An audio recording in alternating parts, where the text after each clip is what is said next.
This week's episode of Life Planning 101 originally aired in May 2017. Please enjoy.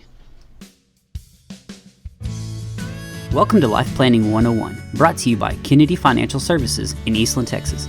Tune in every week as we share important information to help you and your family live life on purpose. Insurance, investments, legacy and tax planning, and much more, all covered now on Life Planning 101. And a very beautiful, bright, good Monday morning to you all. Thanks for tuning in to Life Planning 101 right here on KATX and KWBY. We've got our Ms. Regular Angela in with us, Angela Robinson. Good morning, Miss Blakeney. How are you doing? Thank you for being on the show with us this morning. Thanks for having me. Yes. Well, we've got an awesome show lined up. We have a privilege. We have our very own chartered financial analyst, Aaron Kennedy, that's in the house with us right now, and he's going to be on the show the whole time because we are going to be talking about people's retirement portfolios. Now, don't jump ship if you're not retired, okay? Because you need to hear this no matter how young you are, because it is important. It's talking about your retirement portfolio being built to last and a risk that really hardly anyone talks of, yet it could be a very rude wake-up call in your early years of retirement if you don't know about it ahead of time. So this is a very interesting topic. Aaron, thank you for being on the show with us this morning. We greatly appreciate it. It's great to be here. Yes. And so let me just give you a little synopsis here. Let's just say two retirees both average 6.6% return over 30 years of retirement and take the same income out of their portfolios for retirement. Shouldn't they both end up with the same amount of money? I heard same a lot, so I would think yes, but I'm sure the answer is probably not. It's a trick question. I figure it is. Yeah, not at all. Yeah. Yes. And isn't that very surprising? You would think if you had the same return, the same income out of the portfolio in the same amount of years, you would have the same thing. Well, the truth of the matter is, and there's actually a piece on this, you can get on our website with the article this week, kennedy-financial.com. It's also going to be archived on the radio's websites at kwbyradio.com, katxradio.com. And you can find this resource, and if you're a visual, actually look at this piece because it's very powerful. But this scenario, if you took two retirees, there's actually a way that one of them could be well out of money before the end of their 30 years of retirement, while the other one ends up with more money than they started with. How is that possible? All to do with the sequence of returns. You know, it's pretty incredible when you're looking at money. Very few people out there just start with their portfolio at their ending value. You know, nobody comes in, retires, and says, here's my $1 million, let's go. No, you know, you usually start early. You should be starting in your 20s, maybe $20 a paycheck, and then by the time you're a retiree, a larger portion of your portfolio or your money's going into your portfolio. So what's the difference in making a 10% return on $20 versus making a 10% return on $1 million? Dollar-wise, it's a lot. Mm-hmm, yeah, now, it adds up. Flip it around. What about a 50% loss on $20? What about a 50% loss on $1 million? Yeah. Now, when you're also looking at that, what happens when you start pulling money out? Yeah, I always think about, people forget, and we always show this example when we're talking to clients that, if you have a down market, and let's say you're withdrawing on that $1 million portfolio, let's say you're withdrawing $40,000 a year. And if you were invested, straight up market like back in '08, you could have gone down 50%.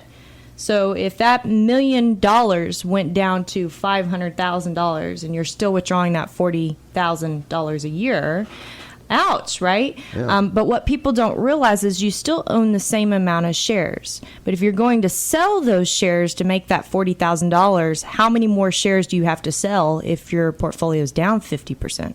A lot more. Twice as many. Yeah, twice as okay? many. So do you have them to be able to recover with?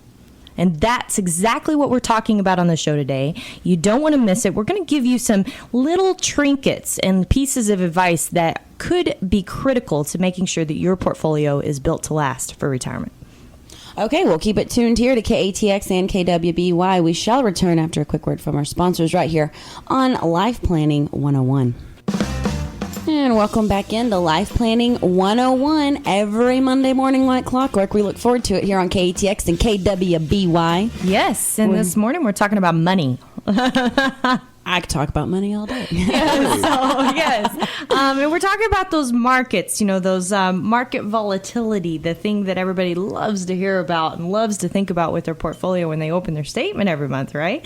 But the truth of the matter is most people are, when they get ready to retire, they enter retirement fast and furiously. They just take a dive off in retirement. They spend very little time planning. In fact, there's an old joke that people spend more time planning for their vacations than they do their retirement. Very true. This is very true. And so, unfortunately, when you do that, this big entrance into retirement gets this wide open exposure to the risk that we're talking about today. So, Aaron, if you could just elaborate on this a little bit about the sequence of returns risk and how damaging this can actually be to a retiree. If we look back in history, the market's averaged 10%. Everybody's heard that over there all the time. But do you know how many times the market has made 10%? No, I don't. Once. One time. And it was like 10.01. It didn't even hit it. But didn't even smash it, really. when we're talking about average returns, it is all over the board. Anywhere from 30% down to 40% up. And then we're taking an average of that. So the most detrimental part is the downside, especially when we're retiring, because we are using money and we're hoping to make enough money to replenish that. So if we have a down year, your portfolio drops, then you pull money out of it, so your portfolio drops a little bit more, and it takes time to make that up. And then we start working into the psychological part of it. Is once you've lost that money, you get scared. You pull your money out and you never make that money back. So, it's really important to pay attention and plan for the upsides and the downsides, because you have to get both of them to average out what you need to. And if you're not planning for those sequence of bad returns, because they're there, that's one of the things that we can guarantee is that there will be a sequence of bad returns, and it's going to devastate your portfolio. Yeah, and we always hear people say, and I guess this has been so rule of thumb for so many years, that the older you get, the more conservative you should be. But in reality, can't a stock and bond portfolio have a sequence of bad returns just the same? Absolutely. Interest rate risk is real. Default risk is real. We've been spoiled because since the 80s, we've had the largest bull market in bonds forever. But you got to remember, back in the 80s, we were seeing double-digit inflation returns. So if you had a 10% bond and we had 12% inflation, guess what? You just lost 2%. And then they raised inflation or interest rates to 18. Whoa, you just lost 50% of your money on your bonds, your safe stuff. Mm-hmm. And yes, you could have held on to them for another 30 years to make all that back up. But realistically, who's going to do that? That's right. Yeah. There's not a safe place to be in the market. There's no guarantees out there from everything. Yeah. So it really doesn't matter the more conservative that you get with a portfolio. People think this light switch on of I've been contributing, I've been going 90 to nothing. I just need to turn on this light switch and become conservative and I'll be okay. And that doesn't work. Especially in today's, we can't get those high income payments anymore. Who's going to live off of a 2 or 3% coupon, or a CD payment? Who can live off of that? That's Nobody. Right. So they're the risk, because we're not only pulling our income, but we're having to pull principal out of our portfolio every single year. And that's when you need that crystal ball to just say, this is how long I'm going to live, right? Right. That's the best you know planning exactly we can how do. much you can pull out. Hey, my lifeline is until May 13th, 2027. Okay, we can do that. Right. Well, That's we easy. got the plan for you. We got it right. Yeah, but the funny thing is, so here we are talking about how severe market volatility is, whether it's stocks, whether it's bonds, whatever it is. Doesn't matter the asset class necessarily. But at the same time, for those of you who are saying, well, why don't I just sit in cash? We talk a lot about going broke safely on this show, and to be real, when you retire, having investments is kind of like oxygen.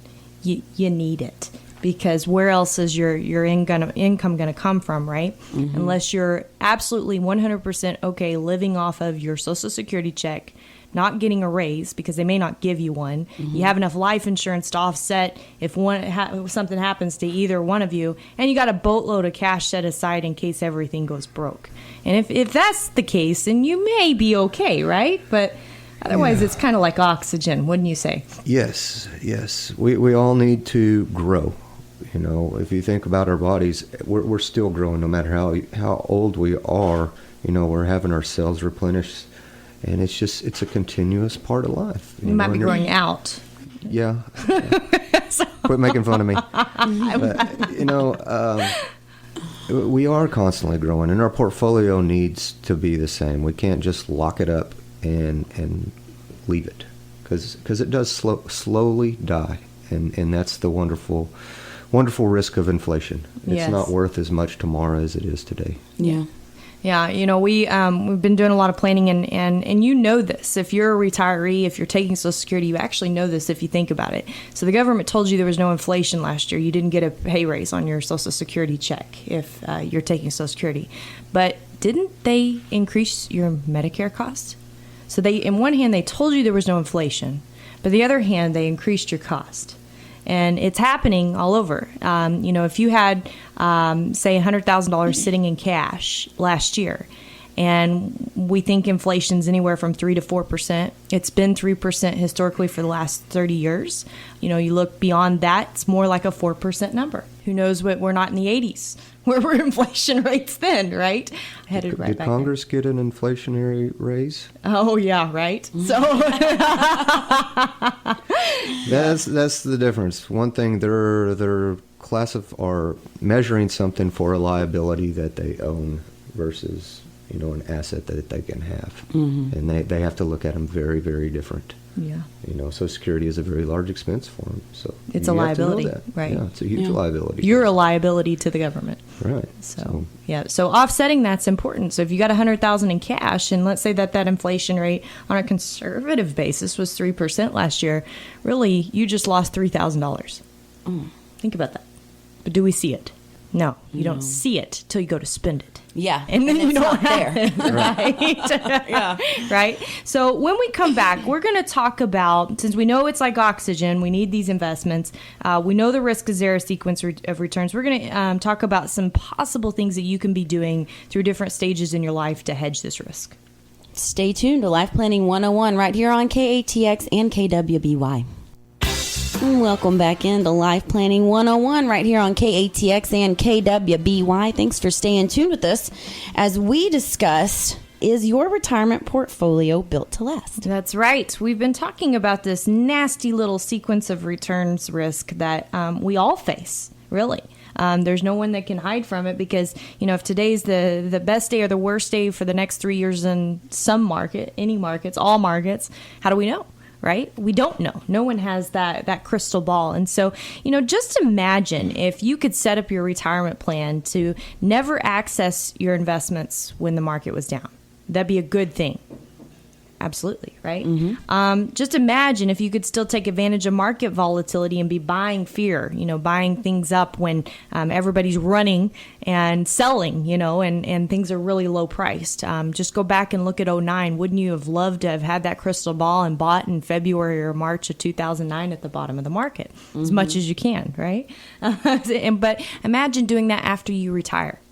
That's one thing that people say, well, how do I keep investing? I can't keep investing. I don't have the income, right? So we have Aaron Kennedy, our very own chartered financial analyst, on the show with us. For those of you who are just joining us, you're joining us just in time to know what kind of the secret sauces are to be able to help hedge these risks. in your portfolio. Of course, we know that there's no guarantees, and that is really the only guarantee out there, right? Right. But Exactly. the truth is if you just ignore this and you try to run and hide in cash, if you just ignore this and try to just get more conservative in your portfolio or just buy and hold, you're really exposing yourself in great measures, and you have to be doing something. So we're going to talk a little bit about something for everyone, someone that is already retired, someone that is retiring in the next 5 to 10 years, and then those people that are younger that are actually very wise listening to this show.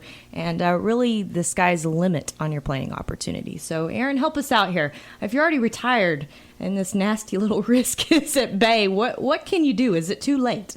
No, it's not too late, not at all. But the thing you have to do is you have to recognize that risk is there. Most of the time you go to somewhere and they set up your retirement account and they're going to throw you in a model, 50-50, 60-40 or whatever. It goes in that way and then it comes out that way. So, if the market drops, guess what? You're selling all your stocks at the bottom just like you would no matter what. And if the market really drops, that's where it's so devastating. We take a different approach. We look at things and say, okay, let's plan for a catastrophic event happening right away, because that's the most pertinent time to make a drastic change in your life, in your retirement life. So we plan for it. The first year we're going to hold cash. Guess what happens your income if the market drops down and you're sitting 1 year in income in cash? Nothing. We just remove that risk. We also set up other buckets that say, okay, if we do have a catastrophic event, we're not going to pull a single dollar out of the stock market for 4 years. How long does the market usually stay down? 4-6 years. I was But gonna we're guess not 4. having to touch it. Yeah. We kept you safe, and we're using inflation-based assets, something that is going to beat the rate of inflation. That's our goal. We want a real return, something greater than inflation, so you're not losing a penny of purchasing power. And we can do that several different ways. There's structured CDs out there that, if we're wrong and we have great markets, you get good market returns. If we have bad markets, you get all your money back. So we're still able to participate.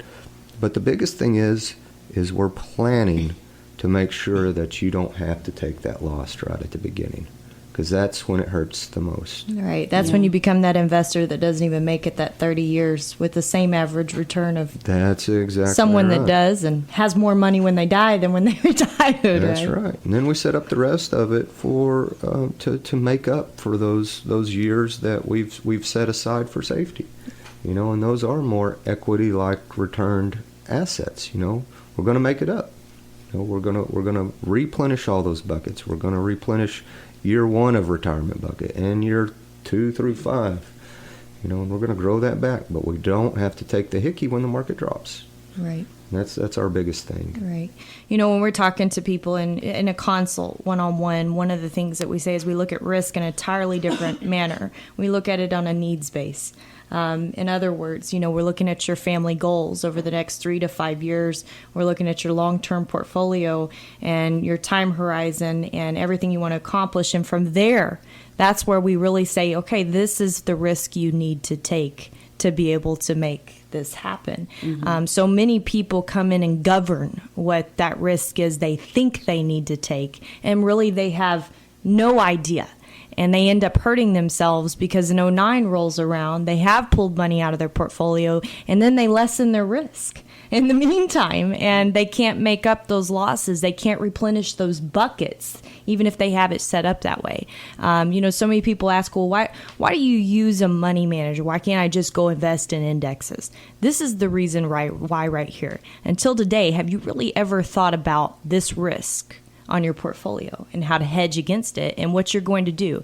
And even if you have thought about it, are you actively taking measures to be able to guard against it? And do you know what to do to actively take measures to guard against it, right? It's powerful. So, okay, we've kind of talked about those people who are in retirement, the people that are 5 to 10 years out. They've got their money in their 401k, their business, those things out. What would you say for them is their best piece of advice they could have?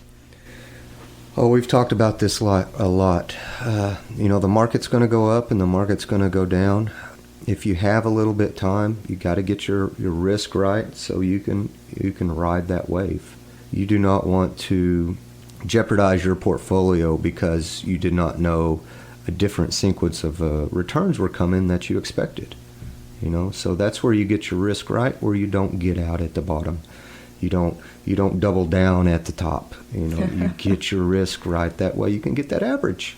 We want the average. We don't want to make our average 2.2% because we made a bad human decision. That's right. Human decisions are bad. Yes, that's in right. Investing. In investing. So, and in reality, the younger you are, the better you are. The more time you have to plan. And the truth is if you're in your 40s, woohoo, okay? You've got the sky is the limit for you. I actually had a wholesaler in the office last week that was showing me a really cool strategy on using life insurance where you didn't have to touch your portfolio. In the years that the market was down, you could use your life insurance to be able to provide your income in those years. And by the way, it could be provided tax-free.